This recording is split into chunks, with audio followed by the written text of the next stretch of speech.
The sky above Earth was calm. People looked up and saw stars shining like always. But something strange was happening, something no one noticed yet. Above the clouds in orbit, Earth's defense satellites stopped sending signals. One by one. They went dark, as if a hand had wiped them from space. In the deep silence between stars, a meeting took place. Far from Earth, in a hidden system, the Galactic Council sat in a circle. Dozens of alien species filled the great chamber. Some had glowing eyes. Others had no mouths, only lights pulsing across their faces. And all of them were afraid, not of each other, but of something else. A tall creature stood. His voice echoed through the chamber. We all agreed humanity was growing too fast. They do not understand limits. In less than 100 cycles, they reached our borders. They cracked languages, took our science, and made it stronger. They built ships faster than we could. Murmurs moved through the council. Another alien, with golden skin and silver horns, replied, but they offered peace. They signed our treaties. They never fired first. Didn't have to, said a third, his eyes like burning coal. They were waiting. We saw what they were building on their moon. We saw the signals they sent into the rift. They were trying to talk to things beyond this galaxy. That is a danger we cannot allow. Silence. Heavy silence. Then came the vote. 40-2 said yes. 1 said no. The decision was final. Earth was to be erased, not destroyed, not with weapons. That would leave debris, evidence. No. The council had something older. Something from before their time. Machine hidden inside a broken star. It had only one purpose. Seal a planet in a pocket of unreality. No light in, no light out. The activation was silent, and just like that, Earth vanished. No flash, no explosion, just gone. People walking on the streets felt a sharp cold wind, then nothing. Entire cities froze in time, locked in a bubble no one could reach. On alien screens, Earth's location turned black. Even starlight refused to go there. Human colonies across the galaxy began to panic. They tried to contact Earth. Nothing came back. Some thought it was a solar storm. Others blamed sabotage. But deep down, everyone felt it. Something terrible had happened. In one colony near the edge of the spiral arm, a human named Elias stood in front of a broken relay tower. He was a technician, not a soldier. He stared at the static screen showing Earth's last signal, just noise. No images. Try.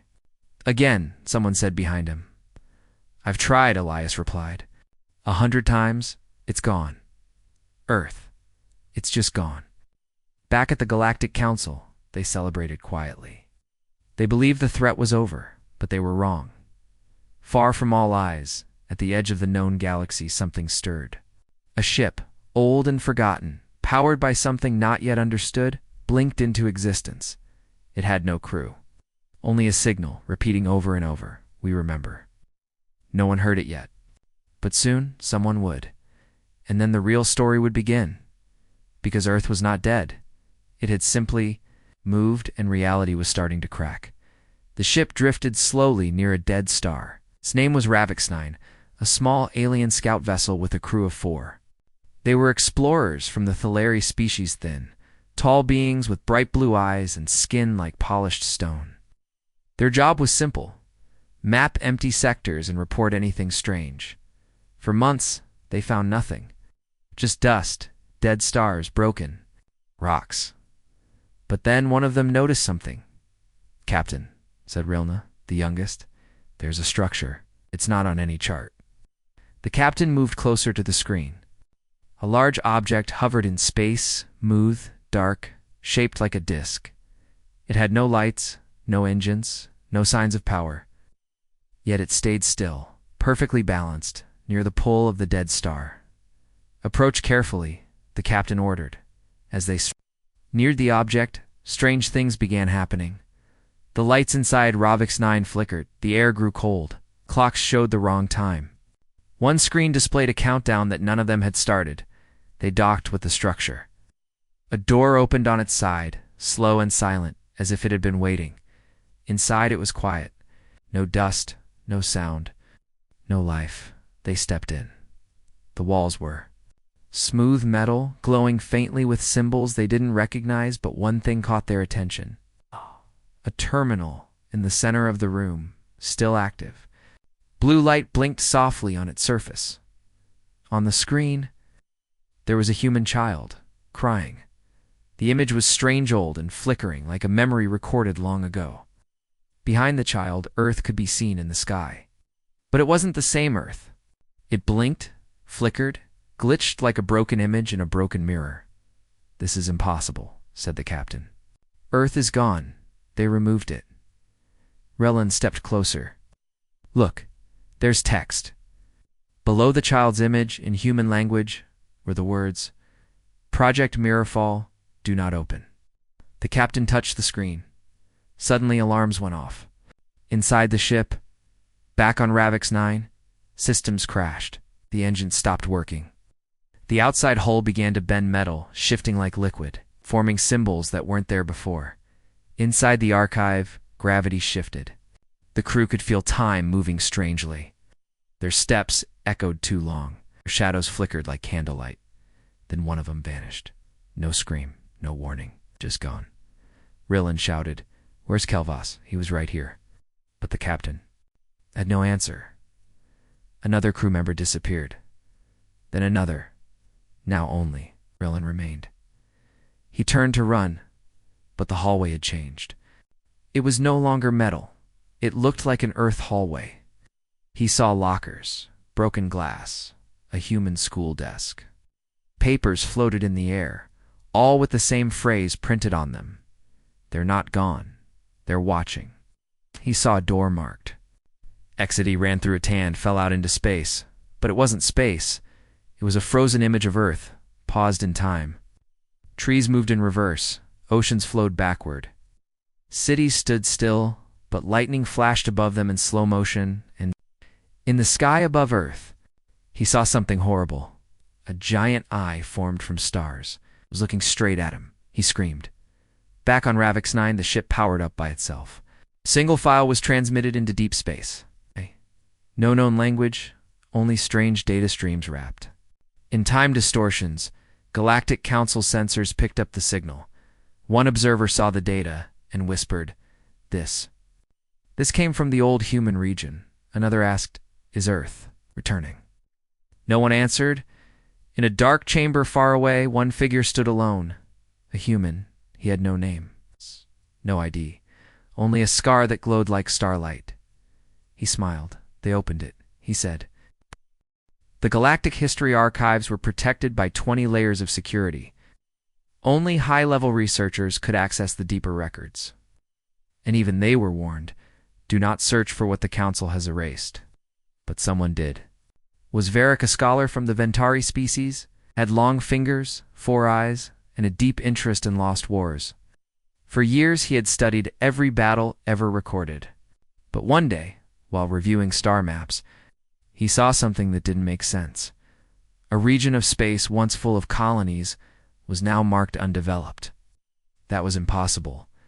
Varric ran a deeper scan and found fragments of burned files. Glitched. Records, static-filled transmissions, hidden behind digital locks. He used an old code, one pass-through whispers, and cracked open a ghost file labeled Operation Silence. The screen blinked, then it showed war.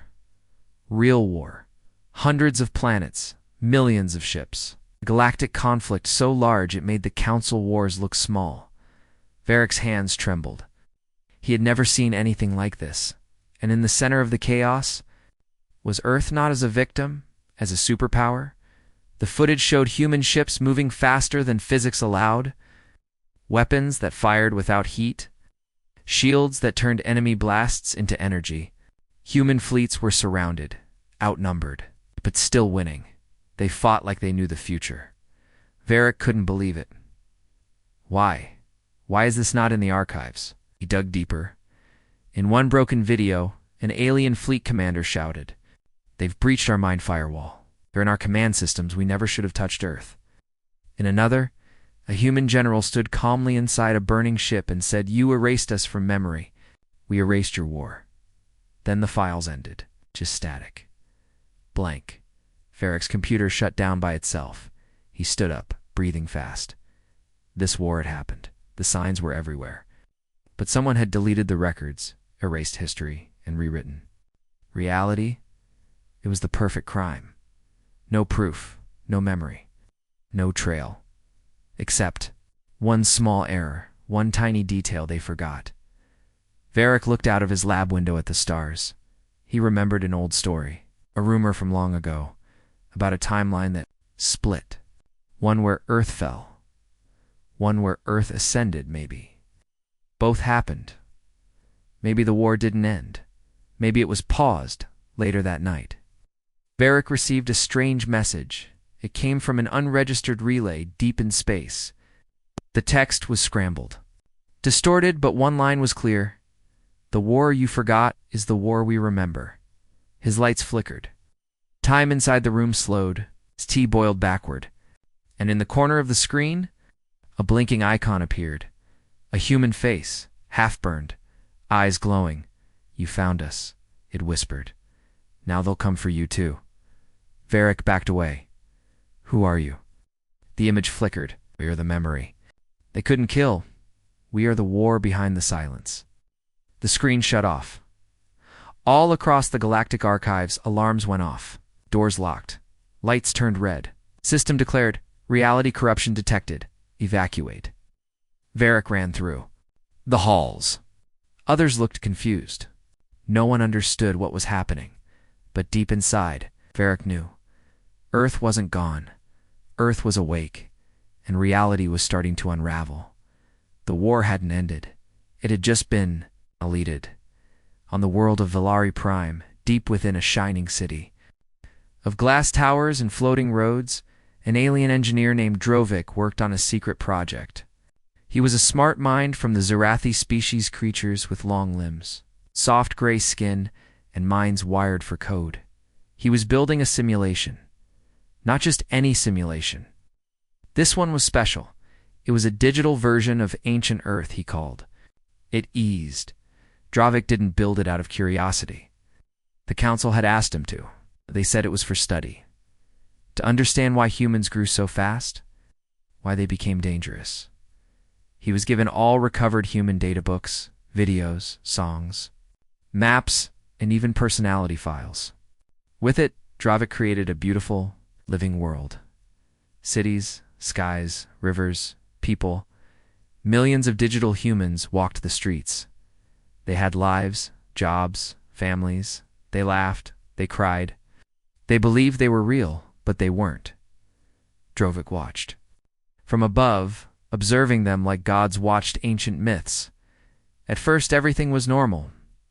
But then, something strange happened. One human looked up at the sky and waved not to another human, but to Drovik. He froze. That can't be.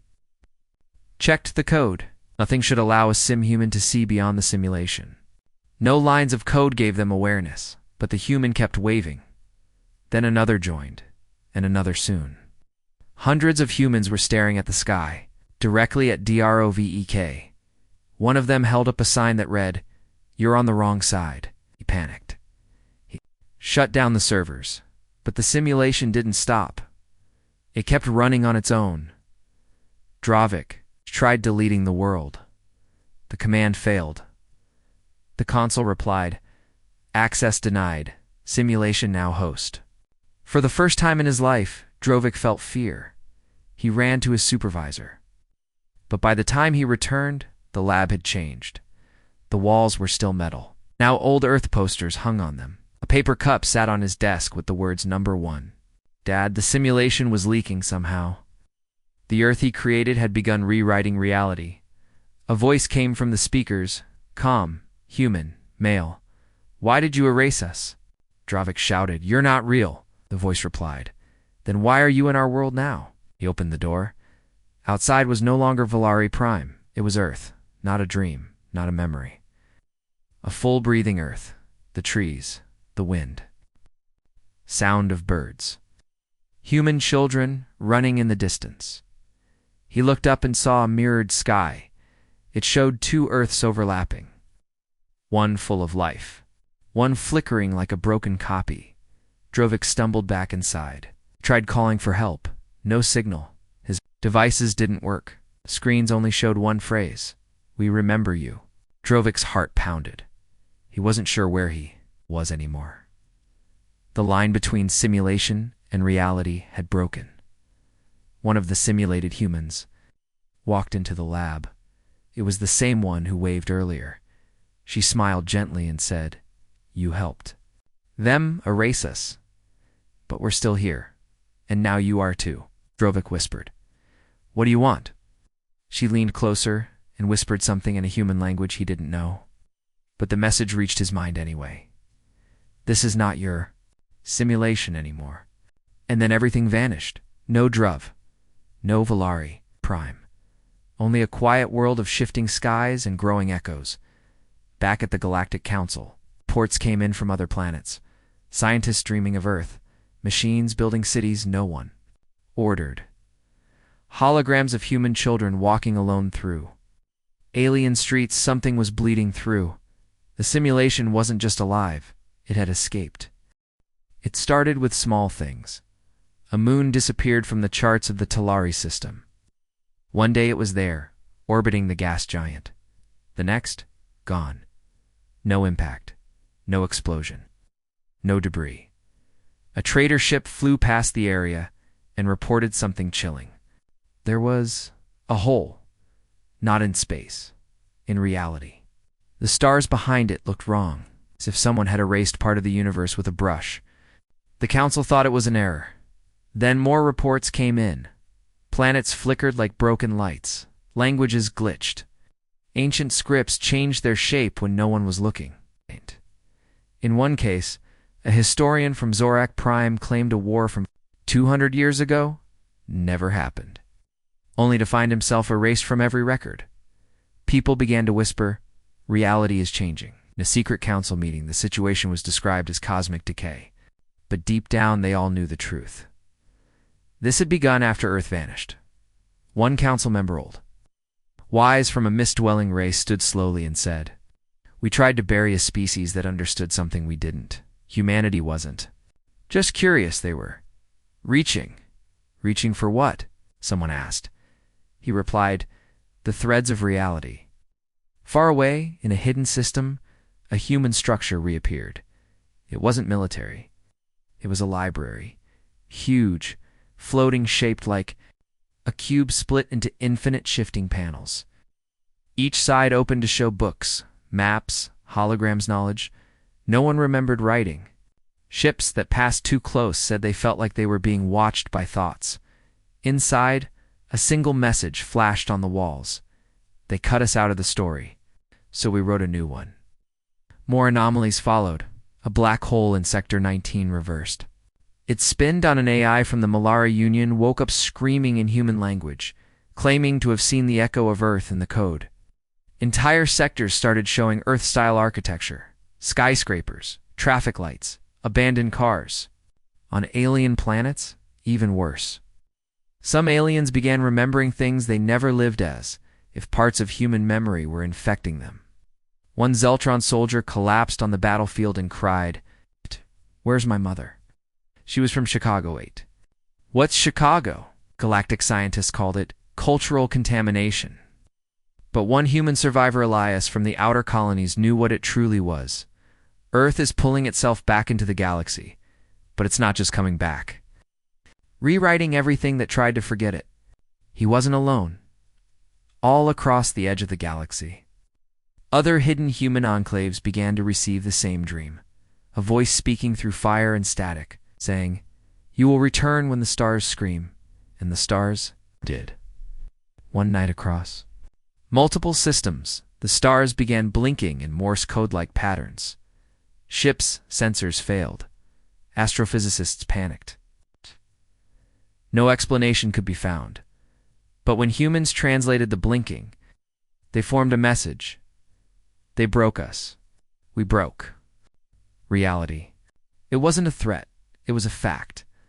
The Council tried to launch a cleansing wave of full galactic reset, using dark matter fields to stabilize Patrum. It failed. The machines rebelled. Mid-dash process. The command codes changed mid-dash launch. In some places, gravity reversed for 6 seconds, enough to collapse cities, and from the void. Something stepped through, not human, not alien. Something built from Earth's forgotten future. Tall, glowing, featureless.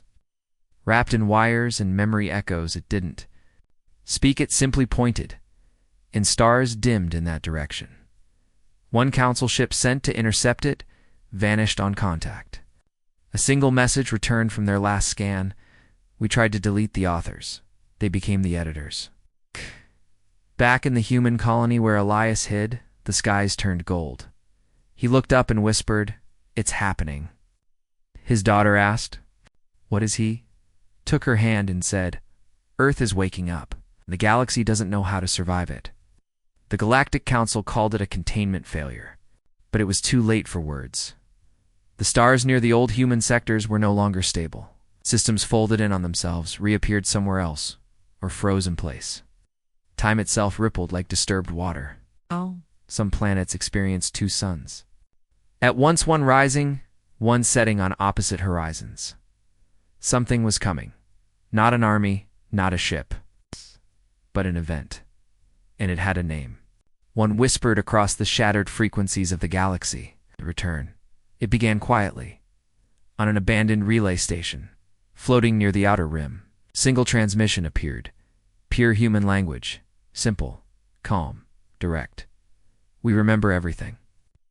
Number. One claimed it. Yet soon, the skies responded.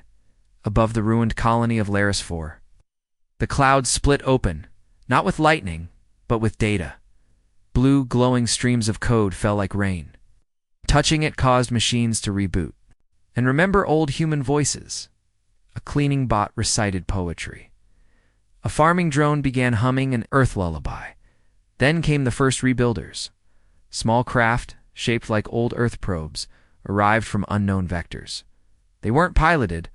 They weren't weapons. They landed gently, unfolded like flowers, and began reconstructing cities no one recognized, but they felt human. When asked what they were building, they replied in a calm tone, "Home." On the Council world of Senra 3, panic began to rise. 1. Senator shouted during a meeting, "We buried their name. We erased their culture. We gave them no stars to return to. So where are they coming from?" But there was no answer. Because in that very moment, Earth reappeared, not in orbit, not in memory, but physically. It returned at the same coordinates where it once vanished. But it was different, larger. Not just a planet, but a layered world.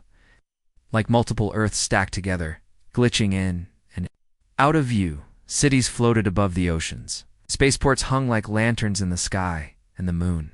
The moon had writing carved into it. One word, massive and ancient. Remember.